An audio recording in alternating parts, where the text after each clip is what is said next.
Hello girls. मैंने जैसे आपको बताया था कि जो लास्ट टाइम जो टॉपिक्स हम लोग कवर नहीं कर पाए थे, ऑपरेटर्स हो गया, कंडीशनल स्टेटमेंट्स हो गया और लूप्स, इन सब के लिए, और जो एग्जिस्टिंग टॉपिक था उस दिन जो मैंने दिया था लास्ट सेशन में डेटा टाइप्स का, वो मैं सब रिकॉर्डेड फॉर्म में आपको व्हाट्सएप पे पोस्ट करूंगी। तो ये उसी का लेक्चर है। हर एक टॉपिक के लिए अलग अलग वीडियो आई एम पोस्टिंग। जैसे जैसे आपको डाउट्स आ रहे होंगे, आप मुझे वो बता सकते हैं ऑन व्हाट्सएप, ठीक है। तो इस जो लेक्चर में या फिर इस वीडियो में जो टॉपिक मैं कवर कर रही हूँ वो है जो बेसिक सिंटेक्स जो जावा का है, जो हम लोगों ने पहले ही देख लिया था, but just for a short recap हम लोग वो देखेंगे। और उसके बाद डेटा टाइप्स कैसे इनिशियलाइज करते हैं, इनिशियलाइजेशन क्या होता है, डिक्लेरेशन क्या होता है, वो सब मैं आपको आज बताऊंगी, ठीक है। तो पहले तो मैं अपना स्क्रीन शेयर करती हूँ आपके साथ।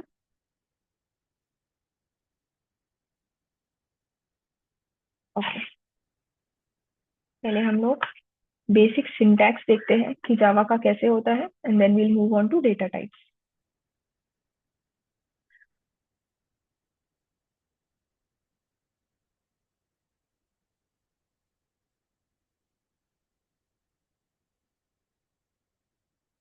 ओके, देखो, हम लोगों ने लास्ट सेशन में क्या किया था, एक पूरा फोल्डर बनाया था जिस फोल्डर के अंदर मैंने डेटा टाइप्स का एक पैकेज बनाया था, और डेटा टाइप्स के अंदर हम लोग प्रिमिटिव सीख रहे थे।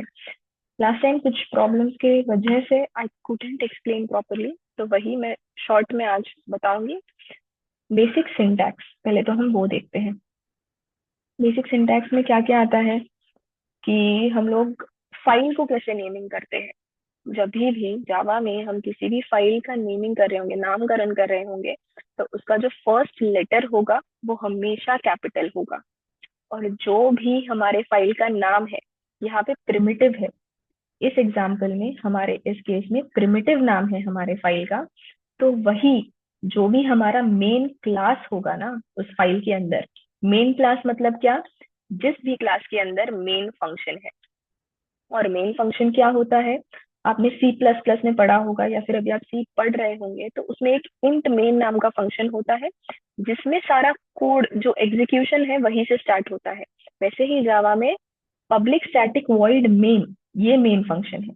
जिस भी क्लास में हमारा मेन फंक्शन होगा, उस क्लास का जो भी नाम होगा ना वही हमारे फाइल का नाम होगा, या फिर वाइसे वर्सा, कि जो भी हमारे फाइल का नाम है, उसी नाम का जो क्लास है उसी के अंदर हमारा मेन फंक्शन होना चाहिए। और उस क्लास के आगे, उस जो भी क्लास का नाम है जिसके अंदर मेन फंक्शन है, उसके आगे हम लोग क्या लगाएंगे, पब्लिक। ये बहुत ही इंपॉर्टेंट नोटेशन है। हमारे फाइल के अंदर मल्टीपल क्लासेस हो सकते हैं, एक ही क्लास नहीं, मल्टीपल क्लासेस हो सकते हैं। फॉर एग्जाम्पल, यहाँ पे अगर मैं नॉन प्रिमिटिव क्लास क्रिएट करूँ तो कोई एरर नहीं आएगा, ऐसे मल्टीपल क्लासेस हो सकते हैं। बट हर क्लास के सामने हम लोग पब्लिक नहीं लगा सकते, तब एरर आएगा। तो पब्लिक हम तभी लगाएंगे जिस क्लास के अंदर हमारा मेन फंक्शन है। और पूरे फाइल में एक ही मेन फंक्शन हो सकता है, there can't be multiple multiple main function, ठीक है। ये समझ में आ गया आपको कि एक फाइल के अंदर मल्टीपल क्लासेस हो सकते हैं, और जो भी क्लास है, किसी भी क्लास को आप डिफाइन करो, उसका जो फर्स्ट लेटर होगा एक कैपिटल लेटर होगा, ठीक है। अब क्लासेस के बाद हम लोग आ जाते हैं इस मेन फंक्शन के अंदर। इस मेन फंक्शन का सिंटैक्स क्या है, इस लाइन का मतलब क्या है, पब्लिक स्टैटिक वॉइड मेन।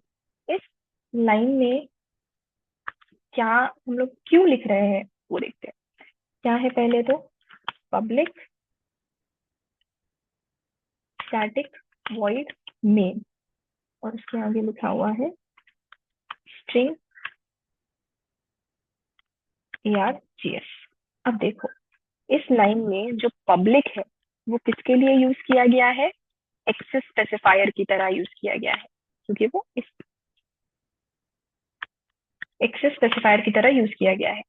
इसका मतलब क्या है कि ये जो मेन फंक्शन है is available through out this folder. ये जो पूरा फोल्डर है ना, इस फोल्डर में हम ये मेन फंक्शन कहीं से भी एक्सेस कर सकते हैं। इस मेन फंक्शन के अंदर के जो कंटेंट्स है हम कहीं भी यूज कर सकते हैं। इस एक्सेस स्पेसिफायर का मतलब ये होता है। एक्सेस स्पेसिफायर डिफरेंट टाइप्स के होते हैं, पब्लिक है, प्रोटेक्टेड है, देन प्राइवेट है।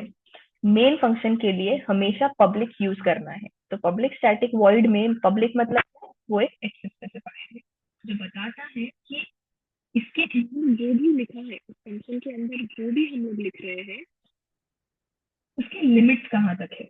ठीक है। और इस फंक्शन के लिए it is through out the folder. इस फोल्डर के अंदर हम जितने भी फाइल्स बनाएंगे, जितने भी फाइल्स के अंदर भी फाइल्स बनाएंगे, उन सब में ये वाला जो फंक्शन है वो पब्लिक होगा। पब्लिक होगा मतलब एक्सेसिबल होगा। नेक्स्ट वर्ड है स्टैटिक। अब स्टैटिक, आप लोगों को फंक्शन कॉल पता होगा, आप लोगों ने सी में पढ़ा होगा या फिर सी प्लस प्लस में पढ़ रहे होंगे कि कोई भी फंक्शन जब हम लोग लिखते हैं तो उस फंक्शन को हमें कॉल करना होता है। तो उस फंक्शन को कॉल करने के भी दो टाइप्स होते हैं। पहला टाइप क्या है कि जिस भी क्लास के अंदर वो फंक्शन लिखा है उस क्लास का पहले तो ऑब्जेक्ट बनाओ। वो ऑब्जेक्ट बनाने के बाद उस ऑब्जेक्ट के थ्रू हम लोग उस फंक्शन को कॉल कर सकते हैं। ये एक तरीका होता है। और दूसरा तरीका एक है कि डायरेक्टली उस फंक्शन के नाम से ही हम उस फंक्शन को कॉल कर सकते हैं। अगर हमें उस फंक्शन को डायरेक्टली उसी के नाम से कॉल करना है विदाउट क्रिएटिंग अ ऑब्जेक्ट, तो हम लोग क्या यूज करेंगे, स्टैटिक कीवर्ड यूज करेंगे। ठीक है। स्टैटिक का इस लाइन में ये मतलब है। नेक्स्ट जो है वो है वॉइड। वॉइड मतलब क्या, void is a return type, कि हमें इस फंक्शन से क्या रिटर्न करना है। मुझे इस फंक्शन से एक इंटीजर वैल्यू चाहिए, या फिर मुझे इस फंक्शन से कोई एक वर्ड ही रिटर्न करना है, कोई बुलियन रिटर्न करना है, ट्रू या फॉल्स वैल्यू रिटर्न करनी है, तो हम लोग वॉइड की जगह वैसे यूज कर सकते हैं। वॉइड की जगह अगर हम लोग इंट यूज कर रहे हैं तो फंक्शन क्या रिटर्न करेगा, इंटीजर रिटर्न करेगा। अगर मैं स्ट्रिंग लिख रही हूँ तो फंक्शन क्या रिटर्न करेगा, एक स्ट्रिंग रिटर्न करेगा। इंटीजर और स्क्वायर ब्रैकेट लिख दिया समझो मैंने, तो क्या रिटर्न कर रहा है, एक इंटीजर का एरे रिटर्न कर रहा है। ठीक है। वैसे ही वॉइड का मतलब क्या है कि कुछ नहीं रिटर्न कर रहा है, it is returning a null value. कुछ भी अगर फंक्शन रिटर्न नहीं कर रहा है तो हम लोग क्या देंगे, उस फंक्शन का जो भी रिटर्न टाइप है हम लोग क्या देंगे, वॉइड देंगे। ठीक है। उसके बाद इस लाइन में मेन मतलब क्या है, name of the function, of the function. ठीक है। अगर किसी भी फंक्शन को हमें नेमिंग करना है तो उसका नेमिंग कैसे होगा, स्मॉल लेटर से होगा। ठीक है। स्मॉल लेटर से स्टार्ट करो और उसके बाद आप लोग कैमल केसिंग यूज कर सकते हो। कैमल केसिंग क्या होता है, अगर मुझे किसी फंक्शन का नाम लिखना है एडिशन ऑफ टू नंबर्स, तो मैं कैसे दूंगी, एडिशन ऑफ का ओ बड़ा, एफ छोटा, ऑफ टू नंबर्स। किसी भी हर एक वर्ड का फर्स्ट लेटर कैपिटल रखेंगे और उसके बाद बाकी सारे लेटर्स स्मॉल रखेंगे। तो इसे कहते हैं, क्या कहते हैं, कैमल केसिंग। हम लोग कैमल केसिंग यूज करते हैं for naming the function. Use camel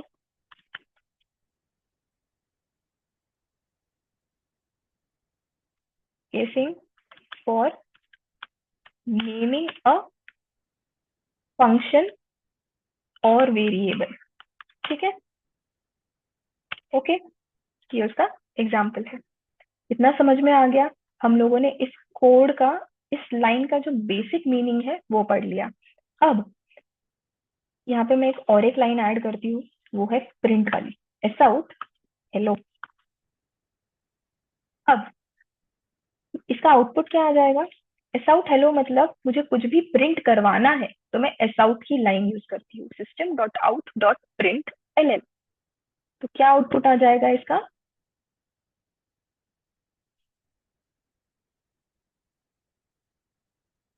hello. ठीक है। अब इन तीनों लाइन में अगर हमें किसी ने बोल दिया कि इसमें आइडेंटिफाई करो कि कौन कौन से क्लासेस है, कौन कौन से फंक्शंस है, तो हम कैसे आइडेंटिफाई करेंगे। क्लासेस के लिए तो मैंने आपको पॉइंट बता दिया है कि किसी भी अगर वर्ड का स्टार्टिंग लेटर कैपिटल है तो इट इज अ क्लास। यहाँ पे क्लास कौन कौन से हो गया, मतलब कौन कौन से हो गए, प्रिमिटिव। और ये प्रिमिटिव कौन सा है, यूजर डिफाइंड है, जो हम लोग डिफाइन कर रहे हैं। और कौन कौन से है जिसका स्टार्टिंग लेटर कैपिटल है, वो है स्ट्रिंग। अब string is a class created by Java, final class string. देख रहे हो, फाइनल, यहाँ पे फाइनल कीवर्ड यूज किया गया है to avoid customisation from users. कोई भी यूजर यहाँ पे इस कोड में कुछ भी चेंजेस ना कर सके, इसलिए फाइनल कीवर्ड यूज किया गया है। ठीक है, यहाँ पे स्ट्रिंग है। दूसरा जो कैपिटल लेटर है जिसका फर्स्ट, वो है सिस्टम। तो सिस्टम भी एक क्लास है जो जावा ने प्री डिफाइन करके रखा है। ठीक है, फाइनल क्लास सिस्टम। तो किसी भी क्लास को अगर हमें आइडेंटिफाई करना है जावा के कोड में, तो just search for capital letters in the code. वो सारे जितने भी वर्ड्स हैं वो हो जाएंगे क्लासेस ऑफ योर प्रोग्राम, उस कोड के। नेक्स्ट है फंक्शन। तो इन तीनों लाइंस में जो हमारे फंक्शन है, पहला तो है मेन फंक्शन, जो बेसिक है, जो किसी भी हमारे प्रोग्राम में एग्जिस्ट करना चाहिए टू एग्जीक्यूट द कोड, क्योंकि कोड हमेशा एग्जीक्यूट होना इसी फंक्शन से स्टार्ट होता है। ठीक है, पहला फंक्शन है मेन, और दूसरा फंक्शन है इस लाइन में जो कि है print L N. Print L N एक फंक्शन है जो जावा का प्री डिफाइंड फंक्शन है, which is use for printing an output which is inside the double quotes. इस डबल कोट्स के अंदर जो भी होगा वो प्रिंट होके आ जाएगा हमारी स्क्रीन पे। ठीक है, तो हमें अब समझ में आया है कि किसी भी जावा के कोड में क्लासेस कैसे आइडेंटिफाई करना है, और हम लोगों ने फंक्शंस आइडेंटिफाई किए हैं इस कोड में। आगे जाते जाते यू विल अंडरस्टैंड कि कौन कौन से फंक्शंस है, फंक्शंस कैसे क्रिएट करते हैं और आइडेंटिफाई कैसे करते हैं। किसी भी फंक्शन का हम लोगों ने सिंटैक्स देखा है यहाँ पे। अगर आपको किसी भी फंक्शन को डिफाइन करना है, किसी भी एक कोई भी एक नया फंक्शन बनाना है, तो आप कैसे बनाओगे, उसका एक्सेस स्पेसिफायर लिखोगे, उसके बाद स्टैटिक कीवर्ड लिखोगे। अगर आपको डायरेक्टली उसी फंक्शन के नाम से कॉल करना है, अगर ऑब्जेक्ट बना के आपको कॉल करना है उस फंक्शन को, you can omit the static keyword. उसके बाद उस फंक्शन का रिटर्न टाइप स्पेसिफाई करना है, वॉइड हो सकता है, इंट हो सकता है, कोई एरे हो सकता है, वो स्पेसिफाई करना है। And then name of the function. वो फंक्शन का नाम लिखने के बाद आप देख सकते हैं कि यहाँ पे ब्रैकेट में लिखा है स्ट्रिंग args। इसका मतलब क्या होता है, ब्रैकेट के अंदर लिखा है स्ट्रिंग args। अब देखो, कोई भी अगर data type is accompanied by a square bracket, उसका मतलब क्या है, वो एक एरे है। एरे पास कर रहे हैं ऑफ स्ट्रिंग डेटा टाइप, और इस स्ट्रिंग डेटा टाइप के एरे का नाम क्या है, args। और args का यहाँ पे फुल फॉर्म है आर्ग्यूमेंट्स। ठीक है, तो किसी भी फंक्शन का एक बेसिक सिंटेक्स क्या है, पहले तो access specifier, then if you want to use static keyword or not depending on the function call method or the type of function call you want to do, then उसका return type क्या होना चाहिए, function का नाम and the arguments या फिर parameter जो भी आपको उस फंक्शन के लिए पास करने हैं। ठीक है, ये है फंक्शन का सिंटेक्स। हम लोगों ने क्लासेस कैसे आइडेंटिफाई करते हैं, फंक्शंस का बेसिक सिंटेक्स क्या है, और ऐसे ही आप फंक्शंस को आइडेंटिफाई कर सकते हो। ठीक है, और नेमिंग कैसे करते हैं, किसी भी क्लास का नेमिंग हम लोग कैपिटल लेटर से स्टार्ट करेंगे, और फंक्शंस और वेरिएबल्स के लिए हम लोग क्या यूज करेंगे, कैमल केसिंग यूज करेंगे। ओके, अब हम लोग बढ़ते हैं टुवर्ड्स डेटा टाइप्स। अब देखो,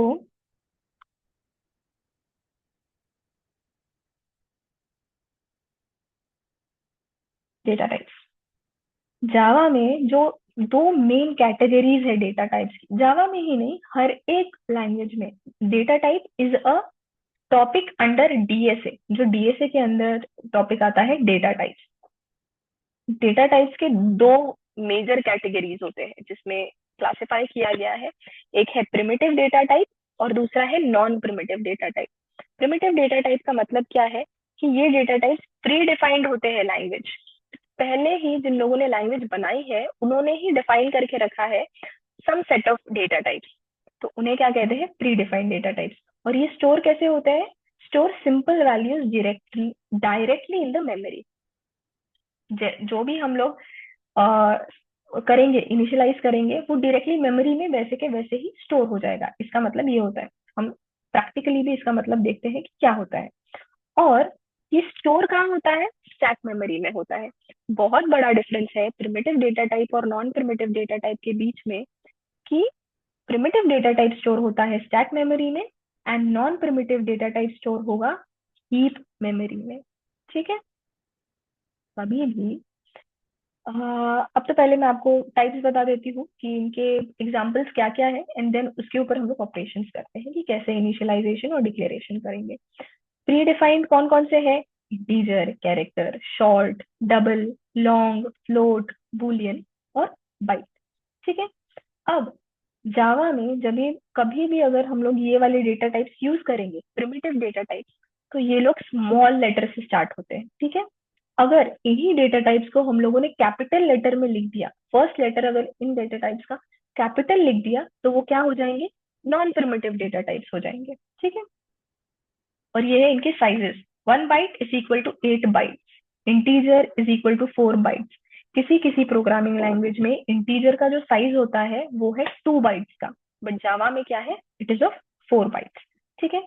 ये इनके साइजेस हैं, आपको याद रखने हैं, बिकॉज जो जो ड्राइव्स होते हैं, एग्जाम्स जो कंडक्ट किए जाते हैं बिफोर इंटरव्यूज एंड ऑल, उनमें ये सब बेसिक बेसिक चीजें पूछी जाती है, जो मेजोरिटी ऑफ लोग भूल जाते हैं एंड में। ठीक है। अब इसमें करस्पॉन्डेंस देखते हैं हम लोग। शॉर्ट क्या है? अगर हमें बहुत छोटा नंबर स्टोर करना है तो हम लोग यूज करेंगे शॉर्ट। अगर शॉर्ट से भी बड़ा नंबर हमें स्टोर करना है तो हम लोग यूज करेंगे इंटीजर। ठीक है। अगर इंटीजर से भी बड़ा नंबर हमें स्टोर करना है तो हम करेंगे यूज लॉन्ग। ठीक है। अब इसे यूज कैसे करते हैं देख लेते हैं। सबसे पहले शॉर्ट। चलिए हम लोग प्रिमिटिव डेटा टाइप्स पढ़ रहे हैं, तो प्रिमिटिव डेटा टाइप। ठीक है। Short S is equal to एक छोटा नंबर। ठीक है। 1 2 3 4। अगर शॉर्ट से भी बड़ा नंबर हमें स्टोर करना है, integer I is equal to थोड़ा सा बड़ा नंबर। अगर इंटीजर से भी बड़ा नंबर हमें स्टोर करना है तो हम लोग यूज करेंगे long, N is equal to 1 2 3 4 5 6 7। ठीक है। अब लॉन्ग का इनिशियलाइजेशन जो है ना वो थोड़ा अलग है। हम लोगों ने शॉर्ट के बाद कुछ नहीं लिखा, सिर्फ नंबर है एंड सेमीकोलन। सेमीकोलन किसके लिए होता है? टर्मिनेशन के लिए, एंड ऑफ द लाइन, जो हमें बताता है कि अब इस लाइन का एंड हो चुका है। इंटीजर के बाद भी हम लोगों ने सिर्फ उस नंबर को लिखा है, उस वैल्यू को लिखा है एंड देन टर्मिनेट कर दिया है। बट लॉन्ग के लिए क्या होता है? जो भी वैल्यू है उसके बाद हम लोग कैपिटल एल लिखते हैं एंड देन टर्मिनेट करते हैं। ठीक है। ये है, this is the way of initialising a long value. अब इनिशियलाइजेशन और डिक्लेरेशन में आपको बता देती हूँ कि क्या होता है। समझ लो मैंने इंट ए लिखा है और टर्मिनेट कर दिया है, तो इसका मतलब क्या हो गया? कि मैंने यहाँ पे सिर्फ डिक्लेरेशन किया है, मैंने एक वेरिएबल को सिर्फ डिक्लेयर किया है कि ए नाम का एक वेरिएबल है। यहाँ पे मैंने सिर्फ क्या किया? नामकरण किया है। अगर मैं एक वैल्यू लेती हूँ बी और उसको एक वैल्यू असाइन कर देती हूँ, मान लो 7, तो यहाँ पे हम लोगों ने क्या कर लिया? इनिशियलाइजेशन कर लिया। ठीक है। ये समझ में आ गया कि डिक्लेरेशन और इनिशियलाइजेशन का मतलब क्या है। तो लॉन्ग वैल्यू जब हम लोग इनिशियलाइज करते हैं तो हमें क्या करना है? एंड में कैपिटल एल लिखना है। This is the syntax for initialising a long value. ठीक है। ये हो गया हमारा फॉर नंबर्स, जो हमारे नॉर्मल नंबर्स होते हैं। ठीक है। पॉजिटिव नंबर्स या फिर नेगेटिव नंबर्स, ये हमारे नंबर्स के लिए होगा। हो गया। अगर हम लोग को डेसिमल वैल्यू लिखनी है, कोई भी डेसिमल वैल्यू हम लोग को इनिशियलाइज करनी है, तो हम लोग क्या यूज करेंगे? Float and double. और इन दोनों के बीच में करस्पॉन्डेंस है। फ्लोट कितने बाइट्स का है? 4 बाइट्स का है। डबल कितने बाइट्स का है? 8 बाइट्स का है। देखो यहाँ पे भी शॉर्ट कितने बाइट्स का है? 2 बाइट्स का है। ठीक है। इंटीजर कितने बाइट्स का है? 4 बाइट्स का है। और लॉन्ग कितने बाइट्स का है? 8 बाइट्स का है। ठीक है। वैसे ही अगर हमें डेसिमल वैल्यू स्टोर करनी है तो हम लोग क्या यूज करेंगे? फ्लोट। छोटी डेसिमल वैल्यू यूज करनी है तो फ्लोट यूज करेंगे। हम लोग क्या लिखेंगे, वो नंबर लिख देंगे और उसके बाद डेसिमल वैल्यू में 99 ले लो। अब जैसे हम लोगों ने लॉन्ग को इनिशियलाइज किया by using capital L at the end, वैसे ही फ्लोट में भी कैपिटल एफ यूज करना होता है। This is the initialisation of float. सिर्फ दो डेटा टाइप्स ऐसे हैं जिनका इनिशियलाइजेशन थोड़ा अलग है, एक है लॉन्ग और एक है फ्लोट। ठीक है, ये कितने बाइट्स का है, 4 बाइट्स का है। ठीक है, यहाँ पे डेसिमल वैल्यू, डेसिमल पॉइंट के बाद कुछ 5 to 6 डिजिट ही सिग्निफिकेंट माने जाते हैं फ्लोट में। वही अगर आपको बड़ा नंबर, बड़ा डेसिमल नंबर आपको स्टोर करना है तो आप लोग क्या यूज करोगे, डबल यूज करोगे। इसमें नंबर जो है थोड़ा बड़ा डेसिमल हम लोग यूज कर सकते हैं और इसका इनिशियलाइजेशन सिंपल है, इसमें कोई एफ या फिर एल या फिर कैपिटल डी लिखने की जरूरत नहीं है। कैपिटल कैपिटल कह रही हूँ, बड़ा अगर आपको कोई भी बड़ा डेसिमल नंबर आपको स्टोर करना है तो आप डबल यूज करोगे। ठीक है, किसी भी नॉर्मल नंबर के लिए आप इन तीनों के बीच में करस्पॉन्डेंस ढूंढोगे कि आपको कौन सा रिक्वायर्ड है। छोटा नंबर आप अगर आप स्टोर कर रहे हो तो शॉर्ट, बड़ा नंबर कर रहे हो तो इंट, और उससे भी बड़ा कर रहे हो तो लॉन्ग। वही अगर आपको डेसिमल चाहिए तो फ्लोट और डबल के बीच में आप चॉइस करोगे। इसके बाद जो आता है वो है बूलियन। बूलियन जो है, इसमें सिर्फ ट्रू या फिर फॉल्स ये वैल्यू स्टोर हो सकती है, इसके अलावा आप इस डेटा टाइप में कुछ नहीं स्टोर कर सकते हैं। अगर मैं ट्राई करूँ सानिका स्टोर करने का, होगा नहीं होगा, इसमें सिर्फ ट्रू या फिर फॉल्स स्टोर होता है। ठीक है, इतना आपको समझ में आ गया। ट्रू और फॉल्स भी क्यों स्टोर होता है, बुलियन हम लोग यूज कब करते हैं, जब हम लोग किसी भी कंडीशन को वेरीफाई कर रहे हैं, किसी कंडीशन को चेक कर रहे हैं कि वो ट्रू है या नहीं, तब हम लोग बूलियन यूज करेंगे। ठीक है, ये थे प्रिमिटिव डेटा टाइप्स। हम लोगों ने डिक्लेरेशन और इनिशियलाइजेशन क्या होता है वो देखा, प्रिमिटिव डेटा टाइप्स के जो नॉर्मल इनिशियलाइजेशन क्या है वो देखा। ठीक है, इसके बाद अब हम देखते हैं normal non primitive types. Non primitive types data types,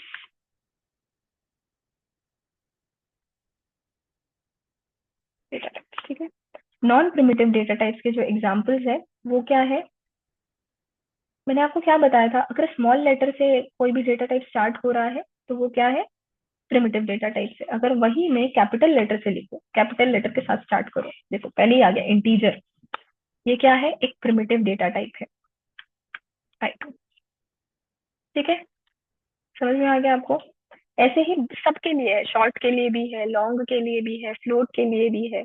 अगर आप इन्हीं सब वर्ड्स को कैपिटल लेटर के साथ स्टार्ट करोगे और लिखोगे तो वो क्या हो जाएंगे, नॉन प्रिमिटिव डेटा टाइप्स हो जाएंगे। ठीक है, इसके अलावा अगर इसके कोई एग्जांपल्स है तो वो है स्ट्रिंग। स्ट्रिंग, अब स्ट्रिंग को हम थोड़ा सा ना डीप में यहाँ पे पढ़ते हैं क्योंकि बहुत ही वास्ट और इम्पोर्टेंट टॉपिक है। तो मैं आपको एक बेसिक अंडरस्टैंडिंग दे देती हूँ कि स्ट्रिंग जावा में कैसे यूज करते हैं। स्ट्रिंग को भी लिखने के है ना दो टाइप्स है। यहाँ पे हम लोगों ने देख लिया कि इसको इनिशियलाइज कैसे करते हैं। यहाँ पे इनिशियलाइजेशन कैसा है, सिंपल है, आप वेरिएबल का नाम लिख रहे हो, उसका डेटा टाइप लिख रहे हो और उसकी वैल्यू लिख रहे हो। स्ट्रिंग में क्या होता है, स्ट्रिंग के इनिशियलाइजेशन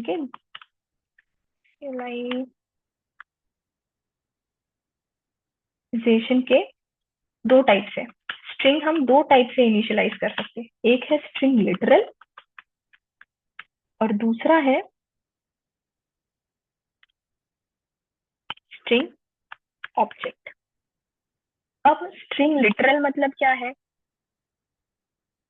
स्ट्रिंग लिटरल मतलब नॉर्मल इनिशियलाइजेशन, जैसे हम लोगों ने बाकी के डेटा टाइप्स का इनिशियलाइजेशन किया वैसे ही स्ट्रिंग का भी इनिशियलाइजेशन। अब ये नॉन प्रिमिटिव डेटा टाइप है इसलिए कैपिटल एस से लिखेंगे, और स्ट्रिंग प्रिमिटिव डेटा टाइप नहीं है, string is not included in primitive data type. String str is equal to double quotes Sanika, समझ लो। ठीक है, स्ट्रिंग को हमेशा हम लोग डबल कोट्स के अंदर ही लिखेंगे। ठीक है, बहुत ही इंपॉर्टेंट, बहुत ही इंपॉर्टेंट पॉइंट है ये। और जो दूसरा है स्ट्रिंग ऑब्जेक्ट, उसको कैसे लिखेंगे, स्ट्रिंग उसके बाद उस स्ट्रिंग वेरिएबल का नाम इक्वल टू न्यू। न्यू एक कीवर्ड है जो हम लोग यूज करेंगे, फिर से स्ट्रिंग, और फिर डिफाइन करेंगे कि उस स्ट्रिंग के अंदर हमें क्या वैल्यू चाहिए, साने का। ठीक है, मैंने यहाँ पे भी साने का ही ले लिया है। अब ये अलग अलग इनिशियलाइजेशन के पैटर्न क्यों? हम लोगों ने क्या देखा कि जो प्रिमिटिव डेटा टाइप्स है वो कहाँ स्टोर होते हैं, स्टैक मेमोरी में स्टोर होते हैं, और नॉन प्रिमिटिव डेटा टाइप्स कहाँ स्टोर होंगे, हीप मेमोरी में स्टोर होंगे। बट स्ट्रिंग एक ऐसा टॉपिक है जिसके दो अलग अलग इनिशियलाइजेशन के मेथड्स है, बट वो दोनों भी नॉन प्रिमिटिव ही डेटा टाइप्स है। ये वाला जो स्ट्रिंग लिटरल है वो प्रिमिटिव डेटा टाइप नहीं है, ये नॉन प्रिमिटिव ही डेटा टाइप है। तो स्ट्रिंग लिटरल कहाँ स्टोर होता है? String literal is stored in string constant pool, जो एक पार्ट है मेथड एरिया का। अब मेथड एरिया मैंने आपको देखो पहले बताया था जब मैंने आपको जेवीएम एक्सप्लेन किया था। जेवीएम के 5 कंपोनेंट्स होते हैं जो इंपॉर्टेंट है, method area, PC register, stack, heap, native.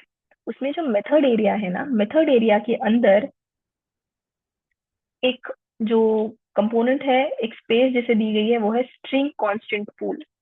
उस स्ट्रिंग कांस्टेंट पूल में क्या स्टोर होंगे?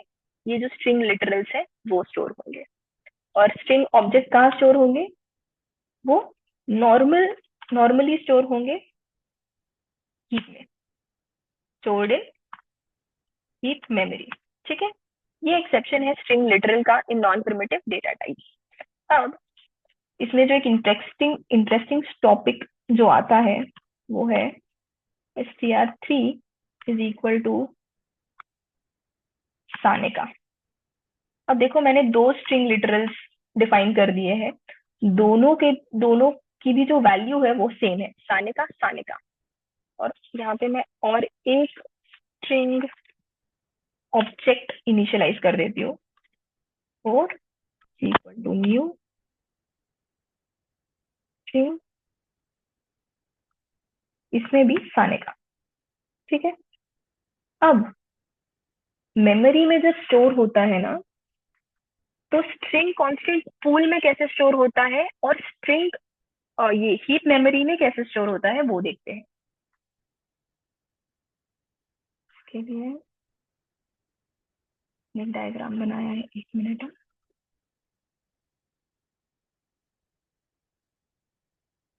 ओके, ये देखो हमारे कोड में हम लोगों ने क्या किया है, 4 स्ट्रिंग्स इनिशियलाइज की है। 2 स्ट्रिंग लिटरल्स है, str और str3 नाम की, और बाकी के 2 स्ट्रिंग ऑब्जेक्ट्स है जो है str2 एंड str4 नाम की। अकॉर्डिंग टू देयर इनिशियलाइजेशन ये दोनों स्ट्रिंग कांस्टेंट पूल में इनिशियलाइज होंगे, जो यहाँ पे स्ट्रिंग कांस्टेंट पूल में इनिशियलाइज किए हैं, और वो कहाँ स्टोर होंगे, स्ट्रिंग कांस्टेंट पूल में स्टोर हो जाएंगे। और बाकी के जो स्ट्रिंग ऑब्जेक्ट्स है वो कहाँ स्टोर हो जाएंगे, हीप मेमोरी में स्टोर हो जाएंगे। ठीक है, अब स्ट्रिंग कांस्टेंट पूल में क्या होता है ना, यहाँ पे हम लोगों ने एक पॉइंट लिखा है नॉन प्रिमिटिव डेटा टाइप्स में कि store memory address instead of actual value. अब what happens in primitive data type is, memory में मैंने int b is equal to 7 लिखा है ना, तो मेमोरी में क्या हो जाएगा, b नाम का एक वेरिएबल, वहां पे b नाम के वेरिएबल को जगह मिल जाएगी जो इंटीजर टाइप का है। इंटीजर टाइप का है मतलब कितनी साइज मिल जाएगी, 4 बाइट्स। उस 4 बाइट्स के अंदर क्या स्टोर हो जाएगा, 7, एक्चुअल वैल्यू जो है 7, और उस 7 को नाम क्या होगा, b। ठीक है, ऐसे स्टोर होता है for primitive data types. Non primitive data types के लिए ऐसे स्टोर नहीं होता है, str के सामने सानिका ऐसे स्टोर नहीं होगा। नॉन प्रिमिटिव में कैसे होता है, कोई भी स्ट्रिंग लिटरल है तो क्या होगा, सानिका को जगह मिल जाएगी, बट उसके साथ एक एड्रेस जनरेट होगा। उसे क्या जेवीएम क्या देगा, एक एड्रेस देगा। For this example the address is 500। तो जितने भी स्ट्रिंग्स सानिका की वैल्यू स्टोर कर रहे हैं वो सारे क्या करेंगे, पॉइंट करेंगे। इनके अंदर सानिका नहीं है, इस वेरिएबल के अंदर सानिका नहीं है, ये वेरिएबल पॉइंट कर रहा है 500 के एड्रेस पर, और उस एड्रेस के अंदर सानिका लिखा है। ठीक है, तो ये था स्ट्रिंग कांस्टेंट पूल का मेमोरी स्टोरेज के। स्ट्रिंग कांस्टेंट पूल में कैसे मेमोरी स्टोर होती। अगर मैंने और 4-5 स्ट्रिंग ले लिए होते और उन सबके अंदर भी सानिका लिखा होता ना, तो क्या होता, वो सारे इसी को पॉइंट कर रहे होते। ऐसे 4-5 सानिका क्रिएट नहीं होते कि str इस सानिका को पॉइंट कर रहा है, str3 दूसरे सानिका को पॉइंट कर रहा है, ऐसे नहीं होगा। What happens in heap is, heap memory में हम लोगों ने यहाँ पे कितने, यहाँ पे स्ट्रिंग ऑब्जेक्ट है, इसका मतलब क्या, हर एक वेरिएबल का यहाँ पे जो स्ट्रिंग डेटा टाइप का है उसका क्या क्रिएट हो रहा है, क्रिएशन ऑफ ऑब्जेक्ट हो रहा है। यहाँ पे ऑब्जेक्ट क्रिएट हो रहा है, और हर एक ऑब्जेक्ट का क्या होता है, अलग अलग एड्रेस जनरेट होता है। यहाँ ये भी, ये स्ट्रिंग भी तो नॉन प्रिमिटिव डेटा टाइप ही है, तो ये भी एक्चुअल वैल्यू स्टोर नहीं करेगा, ये भी क्या स्टोर करेगा, एड्रेस स्टोर करेगा। तो हीप सेक्शन में भी क्या होता है, अलग अलग ऑब्जेक्ट बनेंगे। str2 का एक ऑब्जेक्ट बनेगा, str4 का एक ऑब्जेक्ट बनेगा, और इन दोनों के लिए अलग अलग एड्रेसेस जनरेट होंगे due to, because they are different object. इसमें मैटर नहीं करता है कि उस ऑब्जेक्ट के अंदर का कंटेंट क्या है। ठीक है, कंटेंट अगर 100% भी सेम हो गया ना, तो भी उन दोनों का अलग ही ऑब्जेक्ट बनेगा। ठीक है, तो इस हीप मेमोरी में क्या हो गया, ऐसा str2 पॉइंट कहाँ कर रहा है, 501 एड्रेस पे, जिसके अंदर कंटेंट क्या है, Sanika. And this is the representation of an object. हम लोग कंटेंट को लिखते हैं स्क्वायर, किसी रेक्टेंगुलर या फिर स्क्वायर शेप में, और उसे जब हम लोग उसके बाहर सर्कल बना देते हैं, एनक्लोज करते हैं उस रेक्टेंगल या फिर इसको सर्कल के साथ, तो it is the representation of an object. Visually अगर हमें रिप्रेजेंट करना है तो हम ऐसे रिप्रेजेंट करते हैं। तो 50 एड्रेस पे कौन पॉइंट कर रहा है, str2, और उस एड्रेस पे क्या स्टोर्ड है, एक ऑब्जेक्ट स्टोर्ड है जिसके अंदर का कंटेंट क्या है, सानिका। str4 कहाँ कर रहा है पॉइंट, 600 पे, जिस ऑब्जेक्ट के अंदर कौन सा कंटेंट है, सानिका। ठीक है, अब इसके ऊपर से एक बहुत ही इंपॉर्टेंट क्वेश्चन जनरेट होता है जो बहुत ट्रिकी है, सिंपल है और ट्रिकी भी है।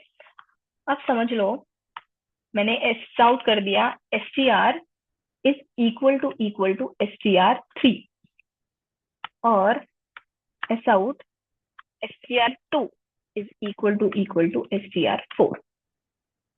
आपको पॉइंट्स क्या क्या पता है कि नॉन प्रिमिटिव टाइप्स में क्या कंसिडर किया जाता है, एड्रेस किया जाता है, वैल्यूज कंसिडर नहीं की जाती है, ये पॉइंट आपको पता है। दूसरा पॉइंट आपको क्या पता है कि स्ट्रिंग कांस्टेंट पूल में जितने भी एक ही वैल्यूज, जितने भी सेम वैल्यूज वाले जितने भी सेम वैल्यूज वाले जो वेरिएबल्स है वो एक ही को पॉइंट करेंगे। जितने भी वेरिएबल्स है, अगर उनके अंदर का कंटेंट जो हम लोगों ने लिखा है वो सेम है, तो वो एक ही वैल्यू को पॉइंट कर रहे होंगे या फिर एक ही एड्रेस को पॉइंट कर रहे होंगे। ये दूसरा पॉइंट आपको पता है। तीसरा पॉइंट आपको पता है कि हर एक ऑब्जेक्ट का, हर एक वेरिएबल, अगर हम लोग ऑब्जेक्ट क्रिएट कर रहे हैं उसका, तो नया ऑब्जेक्ट क्रिएट होगा और हर एक ऑब्जेक्ट को अलग अलग एड्रेस मिलेगा। इन 3 पॉइंट्स के बेसिस पे आपको ये आंसर करना है कि str is equal to str3।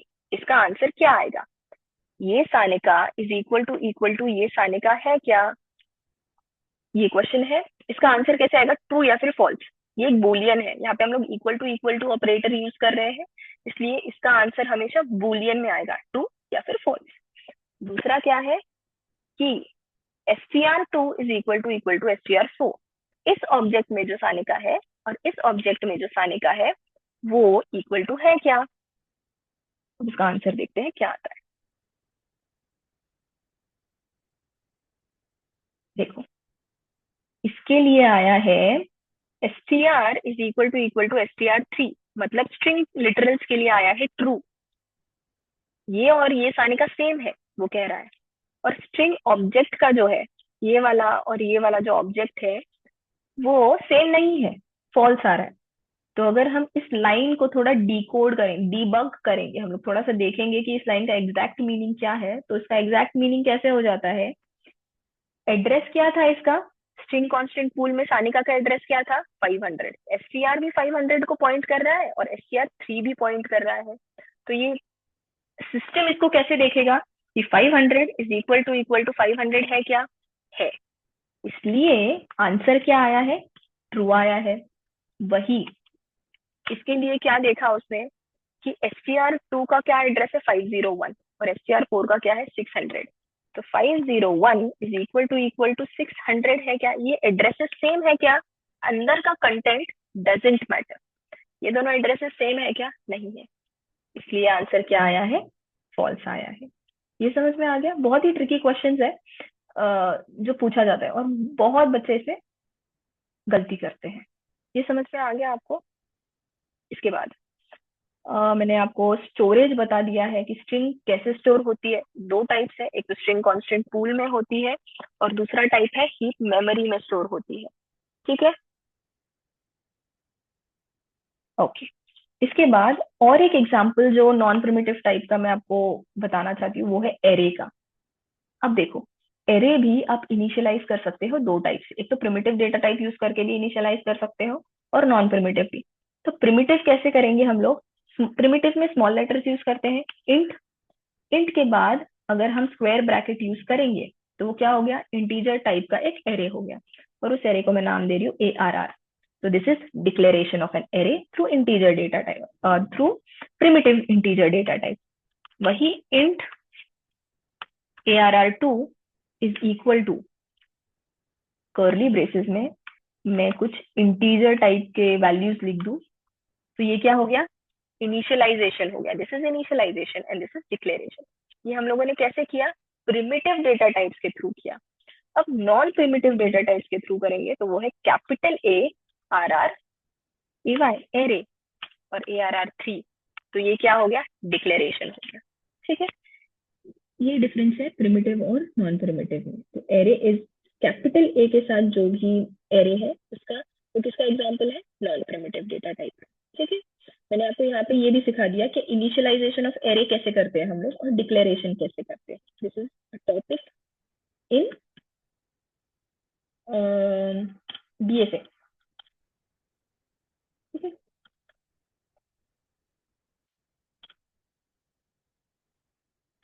Initialisation of array. Okay, और ये है नॉन प्रिमिटिव एरे।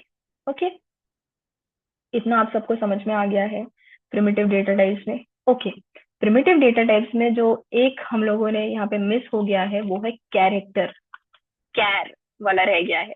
तो कैर हम लोग कब यूज करते हैं, जब हम लोग कैरेक्टर्स यूज करने वाले होते हैं।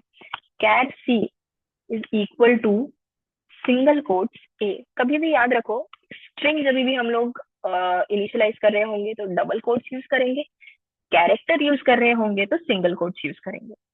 अब कैरेक्टर में एक मेन पॉइंट क्या होता है कि जितने भी कैरेक्टर्स है ना, यूनिवर्सली जितने भी कैरेक्टर्स है, उन सबको एक आस्की वैल्यू उन लोगों ने क्या की है, असाइन की है। और ये ASCII value is same throughout the whole universe. कहीं पे भी जाओगे तो स्मॉल a के लिए जो भी क्या आस्की वैल्यू होगी वो सेम होगी हर जगह पे। वैसे ही कैपिटल ए के लिए, फिर जो हमारे देवनागरी के जो लेटर्स है या फिर क ख ग ये सब जो है, इन सबको जो भी आज की वैल्यूज जो है वो through out the world same है सबको। ठीक है, आप इसमें एक आता है कि नेक्स्ट लाइन। अब देखो,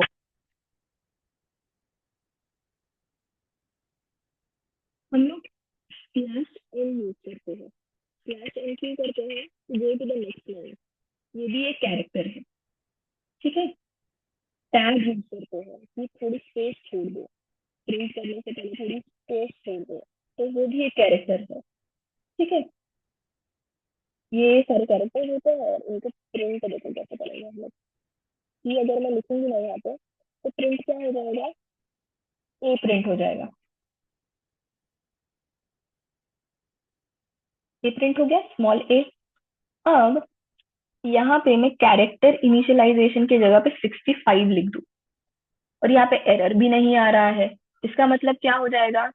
65 ये इंटीजर वैल्यू जिस भी कैरेक्टर को असाइन की गई है इस स्टेटमेंट के वजह से वो प्रिंट हो जाएगी।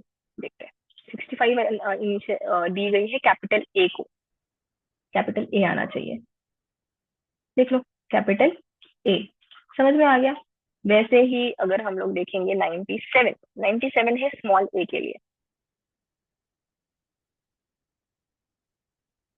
स्मॉल ए आ गया। एक हम लोग यूज करते हैं, कर्ली ब्रेसेस यूज करते हैं बहुत। 125 है कर्ली ब्रेसेस के लिए, यहाँ पे कर्ली ब्रेसेस आने चाहिए, एंडिंग कर्ली ब्रेस आना चाहिए। देख रहे हो? ये सारे जो जितने भी कैरेक्टर्स है ना उन सबको एक ASCII वैल्यू असाइन की गई है। ठीक है। और ये ऐसे ही डिकोड होता है बाइनरी, जब भी मशीन कोड में कोड कन्वर्ट होता है तो इन्हीं ASCII वैल्यूज के थ्रू होता है। ठीक है। इतना आपको समझ में आ गया है। मैंने आपको प्रिमिटिव डेटा टाइप्स बताए, नॉन प्रिमिटिव डेटा टाइप्स बताए, स्ट्रिंग का स्टोरेज कैसा होता है मेमोरी में ये बताए बताया आपको। और जो प्रिमिटिव डेटा टाइप्स है उनकी तो एक्चुअल वैल्यू स्टोर हो जाती है। एक बी नाम का वेरिएबल को जगह मिल जाएगी। उस बी नाम, क्या डेटा टाइप है बी नाम के वेरिएबल का? इंटीजर। इंटीजर है तो 4 बाइट्स का स्पेस उसको मिल जाएगा और उसके अंदर वो एक्चुअल नंबर स्टोर हो जाएगा जो हम लोगों ने यहाँ पे दिया है। यहाँ पे कोई एड्रेस जनरेट नहीं होगा, कोई एड्रेस का झोल नहीं है। ठीक है। ओके। तो ये था हमारा, क्या कहते हैं, डेटा टाइप्स।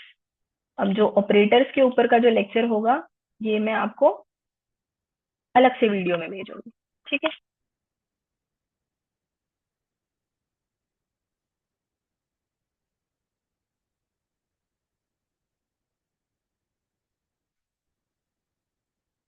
ओके। तो थैंक यू गर्ल्स।